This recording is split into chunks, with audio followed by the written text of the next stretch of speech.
Então ele me disse: a minha graça te basta, porque o meu poder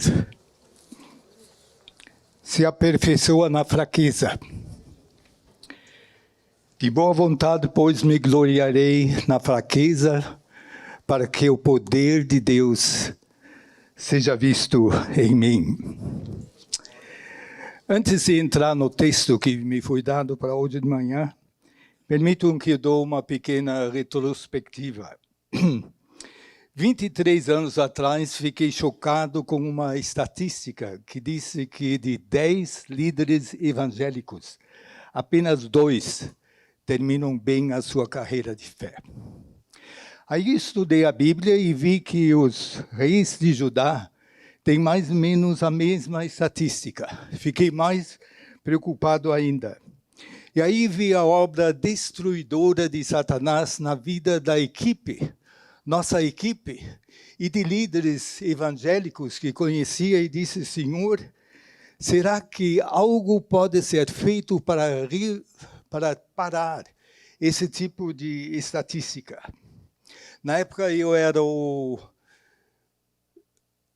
conselheiro, o capelão da Rádio Transmundial Internacional e tentava servir a missionários da rádio ao redor do mundo. Eu tinha muitas entrevistas, tinha projetado inclusive tipo de uma fermata para a equipe da rádio, mas foi na madrugada do dia 24 de outubro de 2004, no dia do enterro de nosso filho Fábio, que Deus realmente me falou de uma forma muito especial.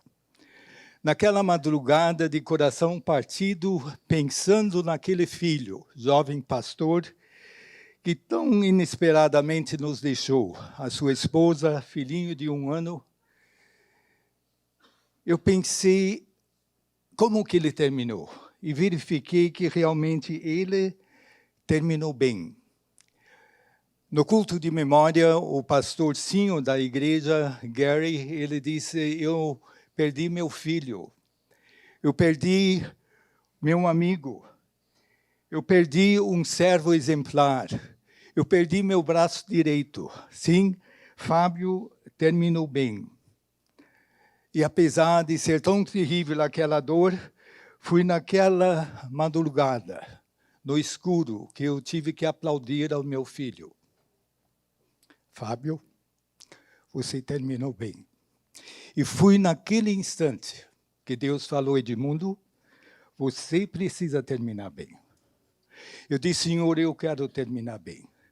E aí ele disse: Edmundo, eu te mostrei tantas coisas. E você teve tantas oportunidades de me conhecer. Ajude meus servos a terminarem bem. Foi assim que nasceu a Fermata.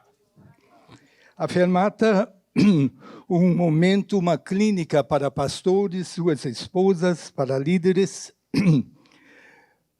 para honrar os seus servos, mas também para parar um pouquinho e para, diante da palavra do Espírito do Senhor, assumir o compromisso de terminar bem.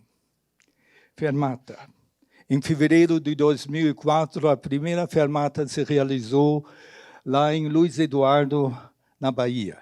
E foi Luciano que organizou. 2004.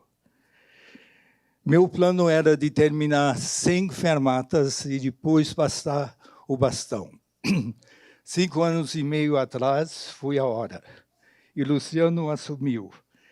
E Luciano tem de Deus um chamado especial, uma capacitação especial, e eu só posso aplaudir e me alegrar como o senhor está continuando a levar o projeto das fermatas.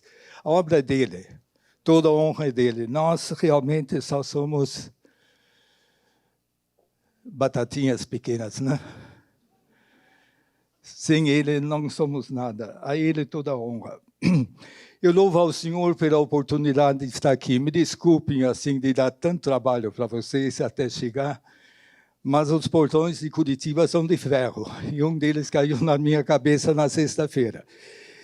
E deu um pouquinho de reação. Mas aqui estamos. Muito obrigado também a cada um de vocês pelo carinho. E muito obrigado, Luciano, mais uma vez, pela paciência, pelo convite, pela alegria de estar aqui. Vocês já ouviram a Mali, a minha esposa, essa orquídea curitibana, com a qual eu estou em lua de mel há 57 anos.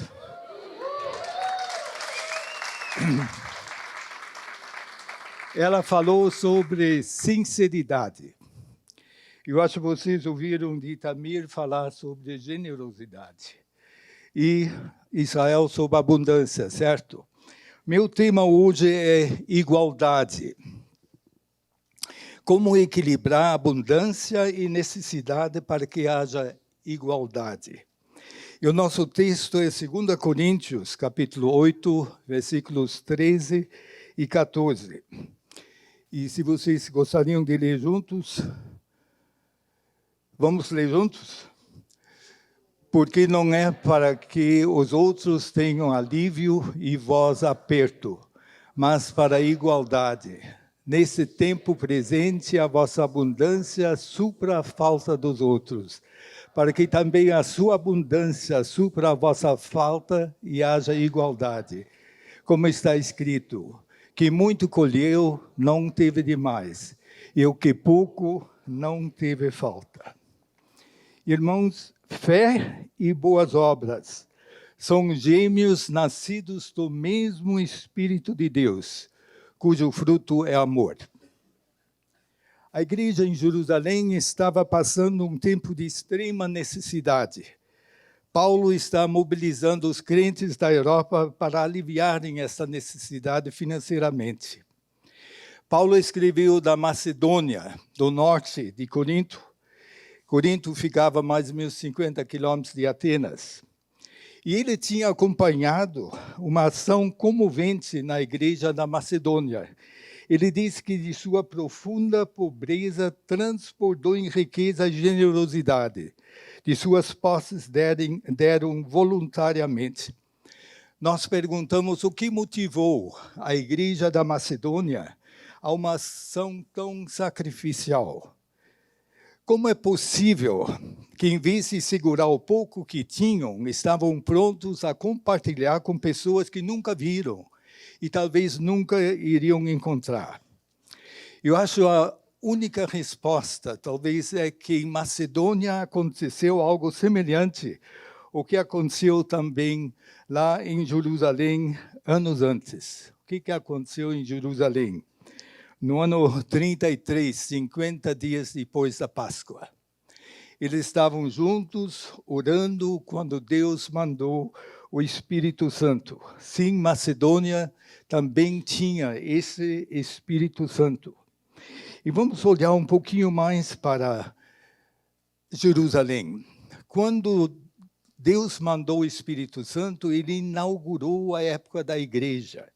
Sim, Cristo é o cabeça da igreja, e nunca devemos esquecer isso. Ela não é da denominação nem do pastor, é de Cristo, a sua igreja. E foi lá, então, que se tornou aquele grupo de crentes, a eclesia, a igreja, os chamados para fora. E através desta igreja que Cristo quer evangelizar o mundo. Em Pentecostes foi uma manifestação diferente do que foi no Monte de Sinaí. Aquela vez o povo não podia nem chegar perto, era medo. Mas agora Deus chegou com graça, com amor, através de pessoas humildes. Ele chama pessoas de todas as nações para a salvação em Cristo Jesus. Diz lá em Hebreus 1, havendo Deus outrora falado muitas vezes e de muitas maneiras aos pais pelos profetas, a nós falou nesses últimos dias pelo Filho, a quem constituiu herdeiro de tudo e por quem fez o mundo. Em Cristo, todos podem se aproximar de Deus e encontrar eterna salvação. Sim, Cristo é o semente prometido já logo depois da queda. Sim, Cristo é realmente o Cordeiro perfeito que já estava simbolizado pelo rito dos sacrifícios do Velho Testamento. Sim, e agora em Cristo começaram os últimos dias da dispensação de Deus. Lemos lá em Atos, voltando mais uma vez a Jerusalém, que 3.000 pessoas foram salvos na primeira pregação de Pedro. E perseveraram na doutrina dos apóstolos, na comunhão, no partir do pão e nas orações. Em cada alma havia temor, e muitos sinais e maravilhas foram feitos pelos apóstolos. Todos os que criam estavam juntos e tinham tudo em comum. Vendiam suas propriedades e bens e partiam com todos segundo a necessidade de cada um. Gente querida, era um tempo de transformação. Corações de pedra estavam sendo transformados em corações de carne. O Espírito de Deus chegou. E a essência do Espírito de Deus é amor.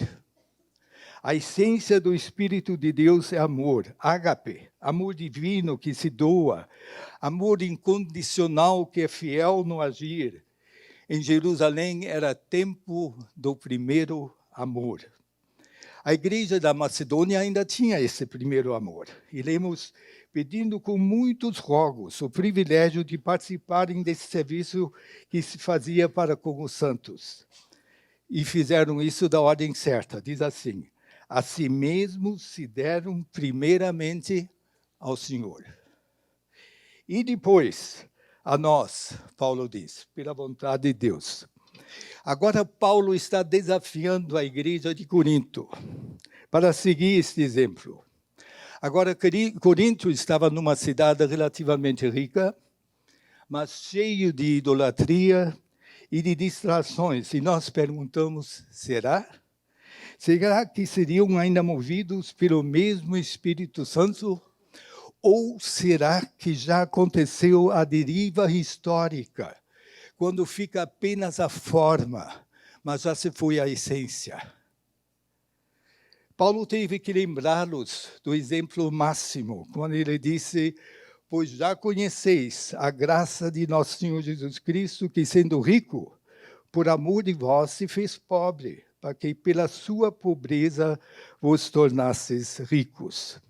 Então veja, fé e boas obras devem andar juntos, e quando andam juntos, então a liberdade, a união e também a consolação. Agora, essa primeira igreja se compunha de visitantes de várias nações, e o primeiro amor se fez sentido quando os crentes locais imediatamente ofereceram hospedagem e começaram a cuidar da necessidade deles. O primeiro amor também fez que tivessem tudo em comum, vendessem suas propriedades e bens, partissem com tudo segundo a necessidade de cada um. Então, veja, a igreja primitiva equilibrou sua abundância e a necessidade de seus visitantes, praticando a igualdade da qual Paulo está falando. Esse é o nosso modelo. Uma igreja guiada pelo Espírito de Deus, que compartilha voluntariamente do que tem com aquele que tem necessidade. Agora, isso não é nada novo. É o Espírito Santo que nos capacita a cumprir o grande mandamento. Qual é o grande mandamento? Amarás ao Senhor, vamos dizer juntos, amarás ao Senhor teu Deus de todo o teu coração, de todo o teu entendimento, de toda a tua força, e segundo e semelhante a esse, amarás ao teu próximo como a ti mesmo. Agora aparece então José, o levita de Chipre, e se torna o Barnabé, o filho da consolação. Por quê? Porque vendeu sua propriedade e, pelo amor de Deus, compartilhou livremente. E notamos que a igreja também enfrentou problemas. Tinha aqueles impostores, Ananias e Safira. Agora, o problema deles não foi que retiveram da sua propriedade. Qual foi o problema? mentiram ao Espírito Santo. E Deus instituiu um exemplo. Graças a Deus que não faz mais assim conosco, né? Que coisa. Mas também houve partidarismo. Ainda não entenderam que em Cristo somos um só corpo. Não há diferenciação nem entre raça ou posição social. Não há entre judeu e grego, servo, livre, macho ou fêmea. Quando estamos em Cristo, tem perfeita igualdade espiritual, porque o seu amor nos motiva, nós somos filhos de Deus. O que aconteceu em Jerusalém? Eles esqueceram as viúvas gregas, e a gente não sabe, foi falta de cuidado, foi falta de organização, foi falta de amor. O fato é que tinha um problema. Eu não sei a sua igreja, mas às vezes aparecem problemas. Não sejam como o meu amigo pastor Messias, que encontrei no Rio, que diz que uma senhora chegou para ele e disse, pastor, nós temos um problema. E ele disse, não é comigo, porque eu sou pastor só de boas novas. A igreja teve um problema e os discípulos lidaram com o problema. Eles sabiam que as pequenas raposas podem estragar a vinha. Então, o que foi que eles fizeram? Eles instalaram diáconos. Diáconos. Homens de boa reputação, cheias do espírito de sabedoria, enquanto os apóstolos se dedicaram à oração e à palavra. Olha aqui, esse é realmente o papel do pastor. E a igreja, então, o que podia ter dividido, ficou fortalecida. Eu cresci, quando criança, na Alemanha, depois da guerra, numa igreja onde tinha o primeiro amor. Do pouco que se tinha, que tinha sobrado, se compartilhava. Era uma família. Eu conheci uma igreja também nos anos 70, lá em Santo André, em São Paulo, que era um ninho de amor. Um cuidava do outro. Jamais vou esquecer, quando nós voltamos ao Brasil, lá em 69, em setembro, para iniciar o trabalho da Rádio Transmundial no Brasil. Eu fui falar naquela colônia dos leprosos, e aquela senhora me deu 2 cruzeiros. Lembram aquela cédula amarela? E 2 cruzeiros para a Rádio Transmundial. Eu queria rejeitar, porque a pobreza dela era tão visível. E ela segurou, olhou para mim e disse, meu irmão, eu estou dando isso para meu Senhor. Sabe o que ela fez? Daquela abundância de fé, de sacrifício dela, ela impactou a minha ausência de fé que Deus paga as suas contas, que quando Deus chama, Ele o faz. Ela me serviu. Sabe, quando o Espírito de Cristo habita no coração dos crentes, Ele nos capacita a servirmos um ao outro. Sim, isso é uma prioridade, de sermos recíprocos naquilo que nós damos. Talvez você não tenha dinheiro, mas você deve dar o que tem. Agora, o propósito da igreja é missão, sem dúvida, é missão. A igreja deve proclamar ao mundo perdido a salvação pela fé em Cristo Jesus e convidar todos para entrarem no reino de Deus. Mas boas obras fazem parte. Boas obras fazem parte. O próprio Filho de Deus, Jesus Cristo, anunciou o Evangelho e não parava de fazer boas obras. Ele apelava aos céticos. Crede pelo menos nas obras que provam que o Pai me enviou. Foi isso que ele falou. A pregação e as boas obras devem andar juntos. Agora tem algumas lições históricas. Na Inglaterra, no século XVIII, isso dizem os historiadores da igreja, que a igreja foi marcada pela perda progressiva da piedade. Ouviram bem? A igreja é marcada pela perda progressiva da piedade. É um tempo em que tinha pobreza absoluta e, por outro lado, tinha aquelas classes privilegiadas. E tudo estava pronto para aquilo estourar numa revolução. mas Deus teve piedade. Ele mandou um avivamento espiritual à Inglaterra. Isso poupou a Inglaterra daquela revolução que, no mesmo tempo, estava acontecendo na França. Por quê? Porque fé e boas obras foram novamente unidos. Homens como John Wesley, Charles Wesley, George Whitefield, eles vasculharam a Inglaterra anunciando as boas novas. Realmente foram aos becos e valados. Ouça só John Wesley pregou 40 mil sermões. 40 mil sermões.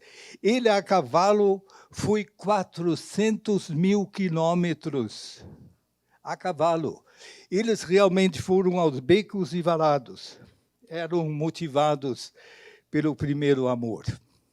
Pelo primeiro amor. No século XX, houve uma tentativa louvável de equilibrar a abundância de uns com a necessidade de outros para que houvesse igualdade em termos de nações. Deus motivou cristãos, especialmente nos Estados Unidos, para socorrer a Europa destruída pela guerra. Nossa família foi salva da fome pelos pacotes dos Estados Unidos. O plano Marshall para a Europa Ocidental nasceu de uma cultura cristã que, em vez de revanche, e olha, o americano tinha muito motivo de procurar revanche, porque perderam num ano, de 1944 a 1945, 500 mil soldados. Só naquela conquista da Alemanha. Eles podiam tomar revanche, e disseram não. Nós queremos dar uma segunda chance. Em 1948, 3 anos após a guerra, os Estados Unidos injetaram 13,3 bilhões de dólares, muito mais do que hoje, para que, especialmente, a Alemanha pudesse se levantar de novo e ter uma nova chance. E seria mais ou menos 25% do orçamento anual do Brasil. A Úrsula, que está por aqui, e nós experimentamos essa época de novas chances na Alemanha. A gente saiu de lá em 54, o ano que imigramos para o Brasil. Olha, foi o Evangelho que motivou a criação da Cruz Vermelha, das obras sociais, das instituições educativas e de saúde. Foram pessoas sensíveis à necessidade alheia que tiraram a sociedade dos tempos escuros. Por quê? Porque toda boa dádiva é de origem do Pai. Toda. Agora, é provado pela história que onde o Evangelho chega, ele purifica a cultura e a eleva. Veja o progresso nos países onde a ética cristã, a honra do trabalho, a honestidade foram praticados. Agora, isso é muito importante. Nós não podemos criar uma sociedade redimida com pessoas não redimidas. Nós não podemos criar condições ideais numa sociedade onde o pecado ainda continua. Por isso, a pregação do Evangelho é tão importante. E é necessário, de novo, que voltamos à origem de todo o problema. O problema está no coração do homem. E é só o Evangelho que pode transformar o homem. Isso se aplica também à igreja. Mas a pregação autêntica, ela inclui as boas obras.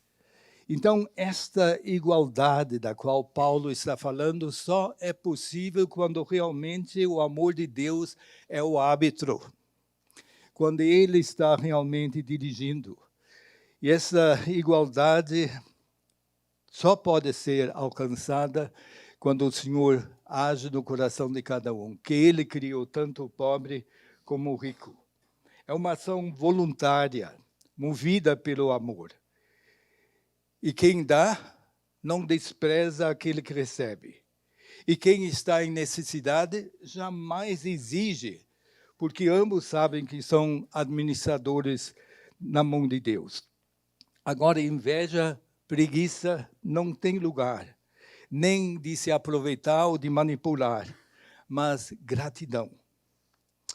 Olha, eu tinha 27 anos de idade quando fui eleito de ser o secretário nacional do programa da Diaconia. Talvez um ou outro ainda lembra o nome. Eu estava representando as igrejas brasileiras junto ao representante da igreja norte-americana. E os recursos que nós tínhamos vinham da Aliança do Progresso Alimentos para a Paz. Nós atendíamos 260 mil pessoas por mês, com milhares de toneladas de alimentos.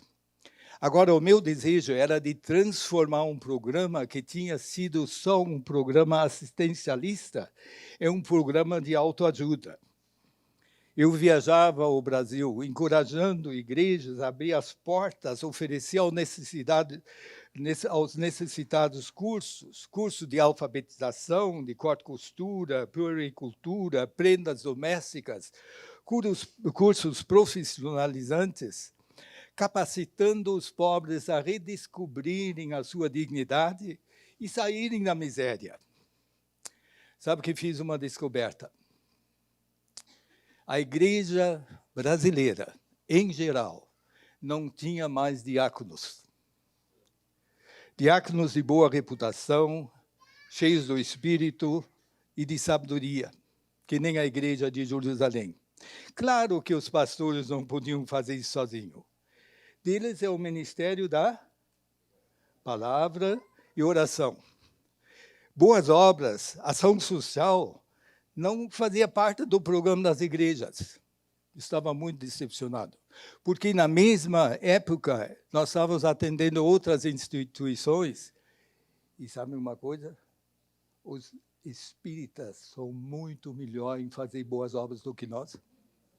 E eu me perguntava, será que o amor de Cristo é mais fraco do que o medo de renascer, talvez num cavalo ou numa vaca, eu sei o que eles pensam? Onde está a nossa motivação? Agora, os pastores tinham se tornado os PPTO da igreja. Sabe o que é, né? O pau para toda obra. Claro que não tinha tempo. Claro que ele não podia fazer. Então, nós temos que ser cuidadosos aqui.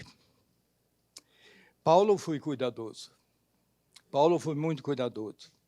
Na sua missão de passar recursos, ele levava consigo, inclusive, companheiros idôneos. E sabe por quê? Para que ninguém os acusasse em relação à administração da oferta. Lidar com dinheiro é algo muito complicado. Temos que cuidar. E, por outro, cuidado, não vamos ser hipnotizados pela necessidade. Muitas vezes a gente corre porque vê uma necessidade. Não é assim que funciona no reino de Deus. Quem já leu Efésios 2:10? Nós andamos nas boas obras que Deus preparou de antemão. Então, vamos com oração, vamos examinar. Claro que devemos ser sensíveis às necessidades, mas não é a necessidade que deve nos mandar. A prestação de contas é tão importante.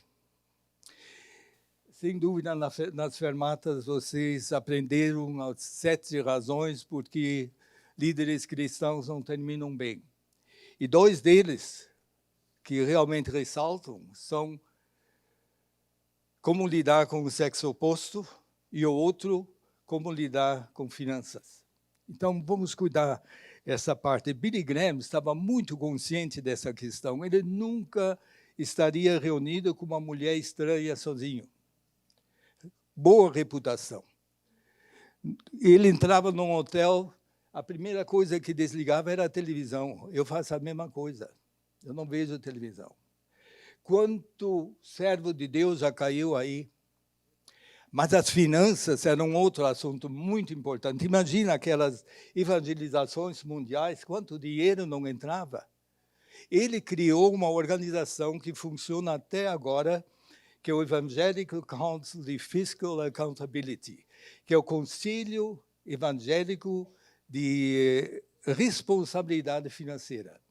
E esta organização independente, ela faz auditorias nas missões. A Rádio Transmundial Internacional também se submete. Cada ano vêm auditores de fora para ver as finanças da missão. Como é importante, como é importante.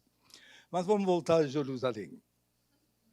O desafio era muito importante de convencer pastores da necessidade de abrir a porta para o pobre, sem fazer disso imediatamente um meio de evangelização.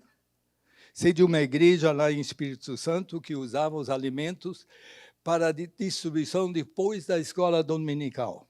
O povo vinha, porque era anunciado pelo alto-falante. Vem à escola dominical que depois tem distribuição de alimentos, ou roupa. Nossa, que escola dominical, é uma alegria. Só que um dia acabaram os alimentos e o que aconteceu? Fechou a igreja porque tinha entrado tanto espírito de materialismo e corrupção. O que mais ouvi na minha trajetória inicial foi a palavra impossível. Isso é impossível. Vocês viram que aquele portão caiu na cabeça, mas eu estou aqui. Então, eu sou cabeça dura. A gente resiste, né? A gente não se entrega logo. Então, eu também fui com muita persistência, com muito amor, com muita oração. E sabem o quê? O milagre aconteceu. 2 anos depois, eu escrevi o artigo lá na nossa revista da Diaconia. O impossível aconteceu. Nós tínhamos 140 mil pessoas arroladas em cursos profissionalizantes de corte e costura, de alfabetização, etc. E o nosso modelo foi levado até a ONU para que soubessem como ajudar os pobres. Porque, como diz o velho provérbio chinês, se você dá um peixe hoje, amanhã tem que ter outro. Mas se você ensina a pescar, talvez a pessoa vai saber se virar. Então, tem, sem dúvida alguma, também coisas aqui para fazer. Então, lembra os historiadores do século XVIII, quando disseram que a igreja tinha perdido progressivamente a sua piedade?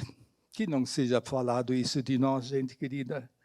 Que não seja assim. Os pobres, os miseráveis do Brasil precisam de esperança. E a igreja tem a resposta. Porque a igreja é a resposta. E sabe por quê? Porque Cristo é a única resposta.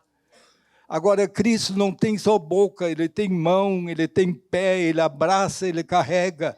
E a igreja precisa representar assim. E nós podemos dizer, bom, mas a gente está debaixo da graça. Edmundo, você é muito duro, desculpe, talvez não devia ter chegado, né? Mas sabem o que? Essa graça não é barata. Essa graça não é barata. Ela custou a vida do único Filho de Deus. E ele veio para enriquecer a nossa vida, dar-nos abundância, vida eterna e um chamado. E esse chamado é, ele morreu por todos. Para que os que vivem não vivam mais para si, mas para aquele que por eles morreu, ressuscitou. Por quem eu estou vivendo? Por quem estamos vivendo? Que o Senhor nos ajude. Viver para Cristo significa aplicar o primeiro amor em palavras e atos. Claro, em primeiro lugar na igreja. Em primeiro lugar na igreja, mas não deve ficar nas 4 paredes da igreja. Deus ama o mundo e quer que nós sejamos os seus embaixadores. O pobre é importante para Deus. Ele faz parte do mundo que Deus ama e que Cristo veio salvar. E Provérbios 19 diz assim, o que se compadece do pobre, empresta ao Senhor, e Ele lhe recompensará o benefício. Agora, nós temos também lições históricas que nos assustam. Quando não existe uma igreja vibrante. A Revolução Francesa. A nação estava dominada pela filosofia de Rousseau, de Voltaire, do iluminismo. Mesmo que se disseram liberdade, igualdade e fraternidade, Foi um evento muito sangrento, que custou mais de 1 milhão de vidas. Mais de 1 milhão de vidas. Outro triste exemplo é a Revolução Bolchevista, com Lenin no século XX. Mobilizando o desespero e o ódio dos trabalhadores contra a classe elite e da burguesia, quanto sangue foi derramado. Diz o livro negro do comunismo, uma coletiva de professores e pesquisadores europeus, que o número de vítimas na Rússia, na China, no Vietnã, no Camboja e outros países passa de 100 milhões de pessoas. 100 milhões de pessoas. E o pior, no fim, não era nem para ajudar o pobre. Era tudo uma questão de controle e de poder. Veja, onde o cristianismo diz voluntariamente, eu compartilho com você. O comunismo diz, o que você tem, eu quero, e se você não me dá, eu vou tomar. Que Deus nos guarde. Que Deus nos guarde. Eu nasci na Alemanha antes da Segunda Guerra Mundial. E como criança vivi a Guerra Mundial e depois a fuga dos russos por 5 meses. O que aconteceu? Hitler e a sua gangue tentaram de reparar as injustiças sofridas na Primeira Guerra Mundial com ódio, orgulho racial baseado na filosofia da evolução e da sobrevivência do mais forte. Os nazistas diziam assim, você precisa forçar as pessoas para serem felizes. Depois de 6 anos, 60 milhões de mortos. Que catástrofe! Que catástrofe! Claro, nós sabemos que atrás de todo este mal é aquele do qual Jesus diz que ele é o ladrão, que vem para roubar, para matar, para destruir. Então, nós reconhecemos que a nossa luta não é com carne e sangue, é uma luta espiritual. Ela tem que ser vencida também com armas espirituais. E esse amor do Espírito Santo é uma arma espiritual. Qual é o nosso desafio hoje? É reconhecer que o problema do mundo não é econômico, não é político, não é social, mas é espiritual. O problema do nosso mundo é espiritual. A Bíblia diz que o pecado é o próprio dos povos. Por isso a igreja tem um papel tão determinante. E para cumpri-lo, precisamos voltar ao primeiro amor. Precisamos dar lugar ao Espírito Santo em nossas vidas. Eu repito, fé e boas obras são gêmeos, nascidos do mesmo Espírito Santo, cujo fruto é o amor. E para fazermos uma diferença, precisamos agir primeiro na igreja, como a igreja de Macedônia. A si mesmos se deram primeiramente ao Senhor e depois a nós pela vontade de Deus. Se trocarmos esta ordem, nós vamos nos tornar uma igreja secularizada. E, gente querida, cristianismo cultural não salva ninguém. 10 anos atrás, na Alemanha, teve o Kirchentag, o dia da igreja luterana. Tinha 130 mil participantes. A gente até fica alegre, né? Mas sabe qual foi a coisa triste? Que o comentário é assim, o apóstolo Paulo não poderia ter chegado. Porque aquilo era o evento mais político do que realmente espiritual, incluindo as novas ideologias. Gente, chegaram os dias finais. E logo parece que só aquele que está pronto a fechar a sua Bíblia e se acomodar às ideologias modernas ainda pode escapar à pressão cultural e, quem sabe, até a repressão. Mas o preço é muito alto, porque isso significaria negar a fé. E nós, como diz em Hebreus, nós, porém, não somos dos que retrocedem para a perdição, mas somos daqueles da fé para conservar a alma. É verdade? Vamos ser esses? Minha mãe era uma pessoa simples em termos de formação, mas muito sábia e amava Jesus. E desde pequeno eu ouço ela dizer: filhos, eu prefiro que vocês sejam varredores de rua perto de Jesus, do que doutores e bem-sucedidos na vida mais longe dele. Não deixa o diabo inverter essa ordem. Jesus disse: o que adianta o homem ganhar o mundo inteiro, perder a sua alma? E continua: eu vim para que tenham vida e vida em abundância. 30 anos atrás estive em Moscou. Foi depois que o muro de Berlim caiu e a Rádio Moscou queria vender tempo para a Rádio Transmundial usar. Imagina, uma organização de rádio que era 5 vezes mais forte do que a Voz da América, tinha 20 centros de radiação, cada um com 20 milhões de watts, dando ao todo 100 milhões de watts de potência, irradiando em 136 idiomas. Deus está morto.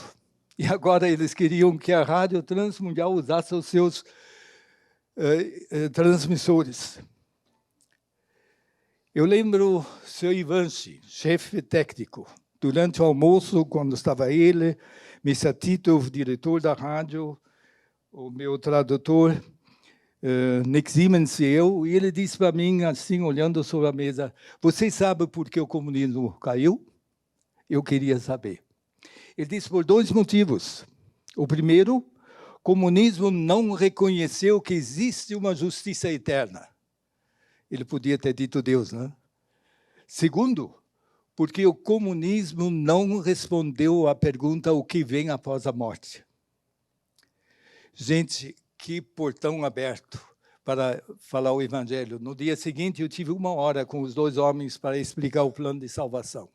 E a mãe de Tito, o diretor da Rádio Moscou, tinha sido uma crente, pelo que ele me falou.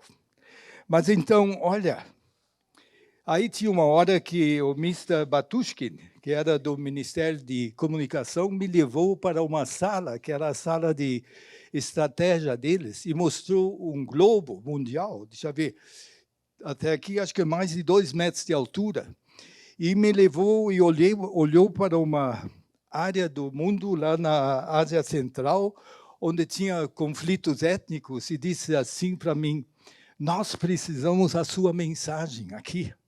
Mensagem de esperança, mensagem de paz. Ele reconheceu: gente, ninguém tem a mensagem que nós temos.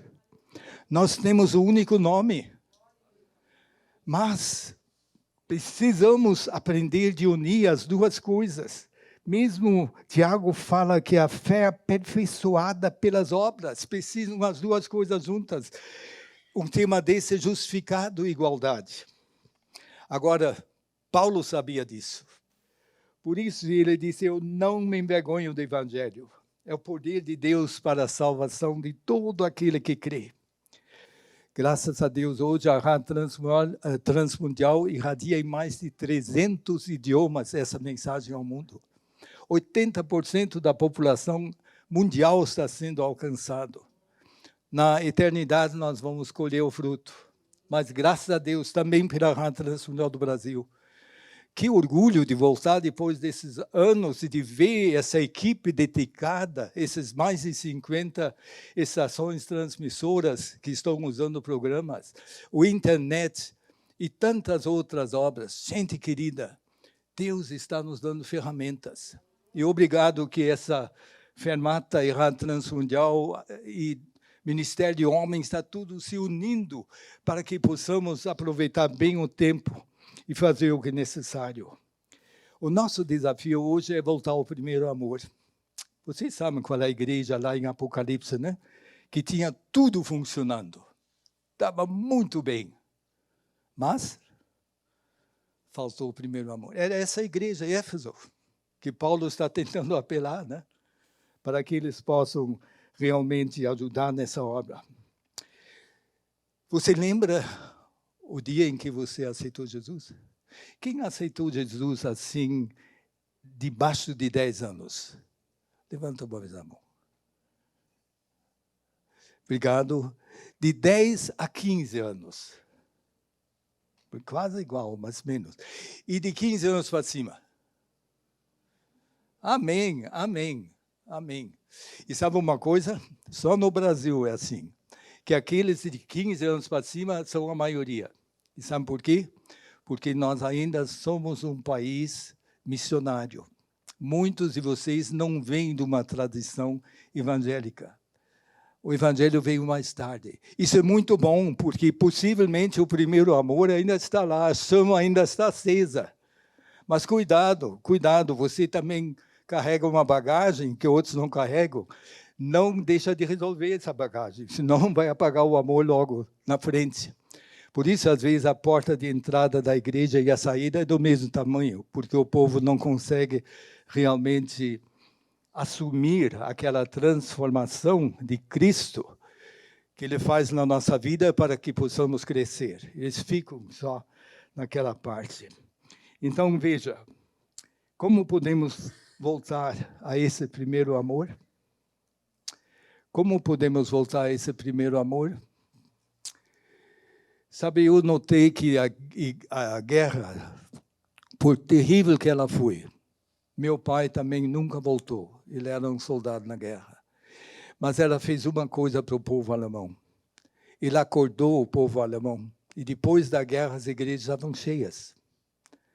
Eu me converti numa igreja onde a torre tinha sido bombardeada e a gente via de noite as estrelas lá em cima. Isso na Alemanha, talvez no Nordeste, não tem problema pelo tempo, pelo calor lá de Teresina, né? Então, até mais fresco. Mas na Alemanha, uma igreja onde você pode ver o céu é destruída mesmo. Mas pessoas estavam buscando a Cristo, porque a sua cosmovisão tinha sido destruída.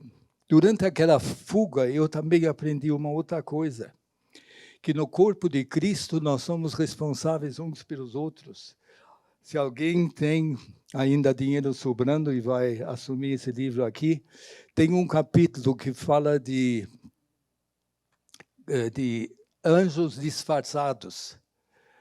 E como Deus, naquela situação, de repente, nos colocava em contato com pessoas que nos ajudaram.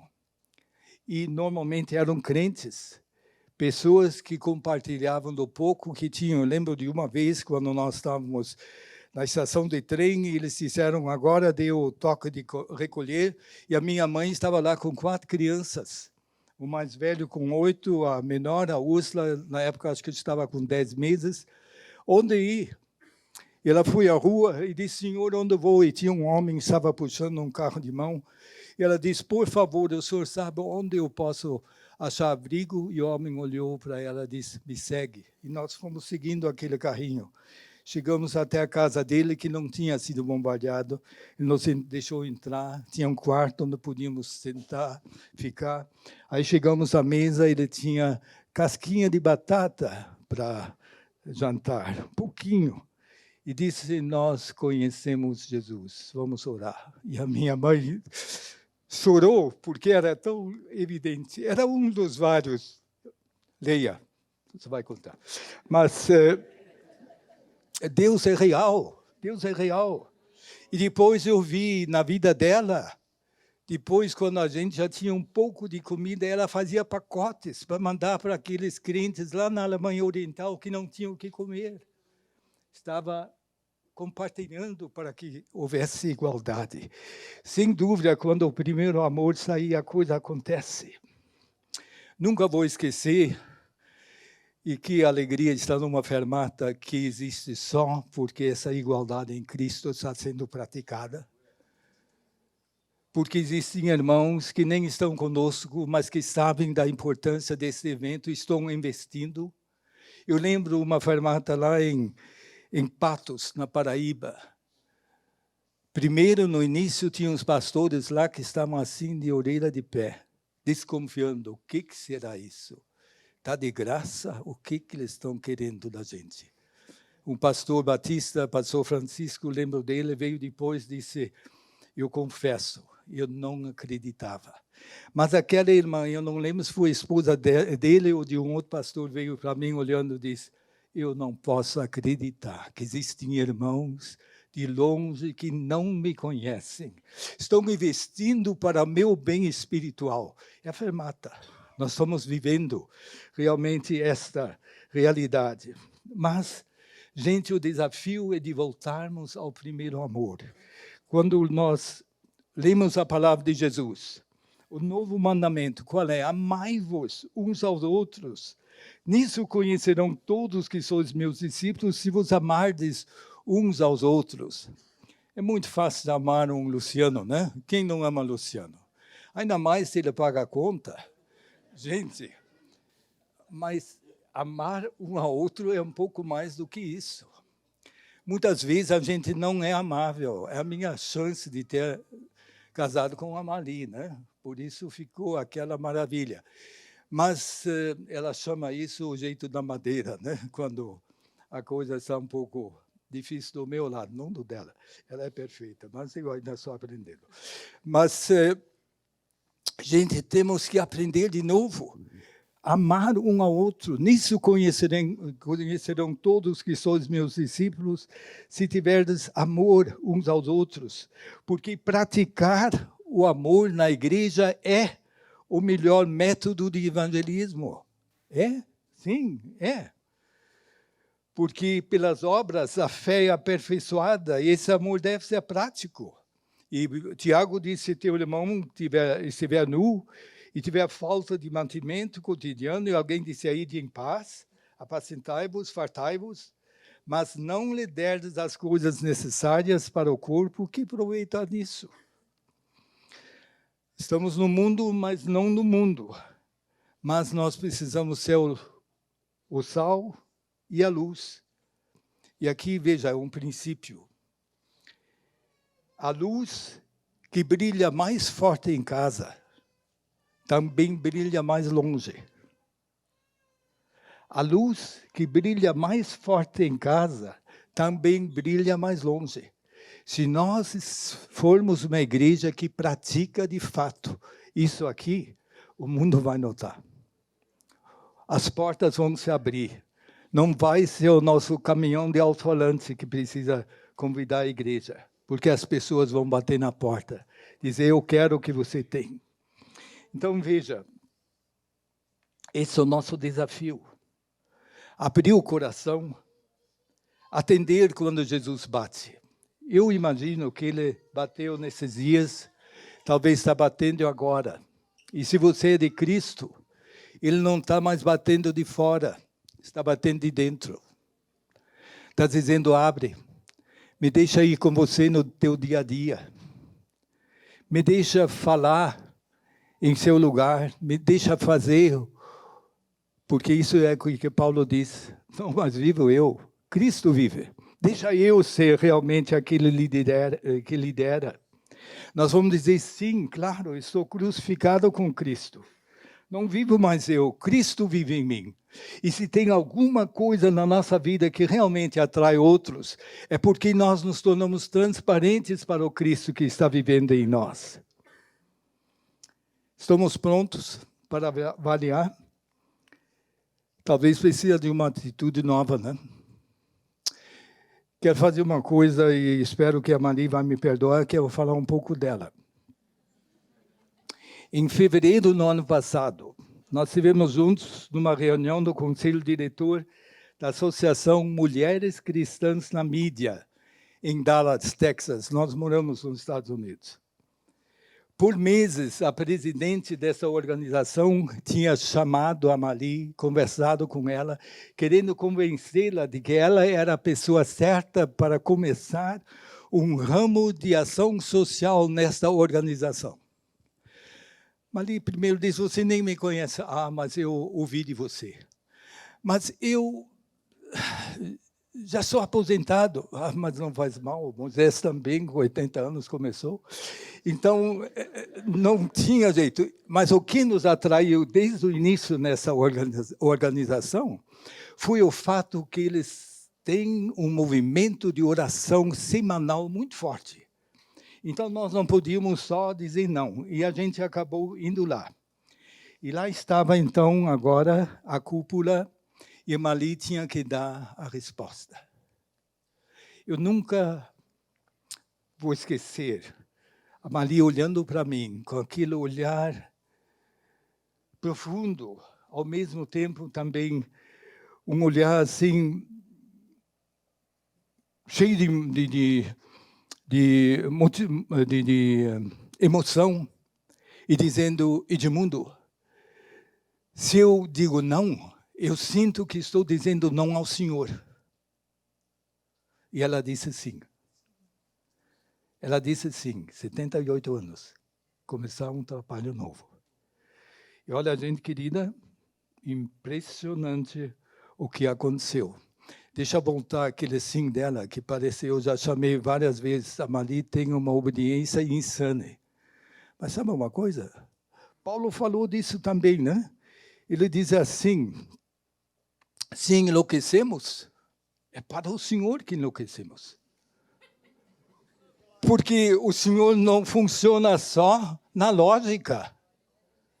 Ele funciona, muitas vezes, no milagre. É mais, eu não posso controlar ele. O importante é eu estar na mão dele. E quando estou na mão dele, de repente, leva a pancada, mas ainda pode pregar. Né? Mas ele faz, ele é real. E nós temos que voltar a isso. Esse é o primeiro amor. É de abraçar Jesus, de dizer: Senhor, eu não vou abandonar essa minha nova identidade. Eu sou seu, o Senhor é meu, o Senhor vive em mim, eu não quero mais fazer as coisas sozinhos. Se você tem meu gênio, é uma luta diária. Porque desde pequeno eu não queria que ninguém me ajudasse, que eu ia fazer tudo sozinho. A minha mãe dizia sim, eu dizia não. E ela disse que usou, então, de psicologia revertida. Então, ela também disse não. Aí eu disse sim. E, de repente, caiu a ficha. Mas temos que aprender isso, que não é mais eu, é o Senhor em mim. E, com isso, vamos abrir a mão. É incrível o que está acontecendo. Recursos para viúvas lá da Ucrânia, fugindo da guerra. Para outros que fugiram do Afeganistão e estão na Albânia. Nós vamos encontrar com um pastor aí na Paraíba, para quem sabe Deus vai começar um ministério, porque Deus colocou no coração da Mali de realmente trabalhar com viúvas, que é de acordo com Tiago, realmente, o que Tiago diz? A religião mais pura, né? Quem sabe até lá entre os potiguaras vai começar alguma coisa. Deus está agindo. Lógica? Não. Mas chamado, sim. Irmãos, temos um chamado? Deus tem chamado. Diga sim, por favor. Confia que Ele vai fazer. Não diga, Senhor, sim, mas me mostra quem vai pagar. Ele vai pagar as suas contas, se é dele. Se é dele, não venha com as suas contas, né? Que nem trabalho entre índios aí, o missionário me contou poucas semanas atrás, chegamos lá para fazer evangelismo e o pastor diz: ok, eu preciso de novas luzes aqui, temos que pintar o prédio. Claro, no seu tempo, mas não é a prioridade, não é a prioridade. Então, precisamos realmente chegar novamente para dizer: Senhor, eu estou pronto para que o Senhor possa encher o meu vaso de barro com aquele tesouro da fé, para que o Senhor possa, através de mim, fazer o que é certo. Eu quero ser rico em boas obras. Esse é o desafio se o Senhor te deu recursos financeiros. Mas se você não tem recursos materiais, mas recebeu aquele dom de Deus, o Espírito Santo, como os discípulos em Jerusalém, então vai ao templo. Se tem aquele mendigo lá, vai dizer como Pedro e João disseram: não possuo nem prata nem ouro, mas o que eu tenho, isso te dou em nome de Jesus. Anda, Ele vai nos usar. Vamos usar de novo o Senhor, deixar Ele fazer as coisas. E não esquece, a Bíblia diz: Ele morreu por todos, para que os que vivem não vivam mais para si, mas para aquele que por eles morreu e ressurgiu. Nós somos feitura sua, criados em Cristo Jesus para as boas obras, as quais Deus preparou para que andássemos nelas. E Ele tem para cada um de nós boas obras, para andarmos nelas. Você ouviu Jesus bater na porta esses dias? Você está pronto de atendê-lo? De assumir a sua identidade em Cristo e dizer como Paulo: estou crucificado com Cristo, não vivo mais eu. Cristo vive em mim. Você vai permitir que o Espírito Santo te mobilize para um evangelho integral de fé e boas obras, para que haja igualdade? Não se deixe hipnotizar pela necessidade. Ore para ser guiado pelo Espírito de Deus, para que as obras que o Senhor preparou sejam as suas obras.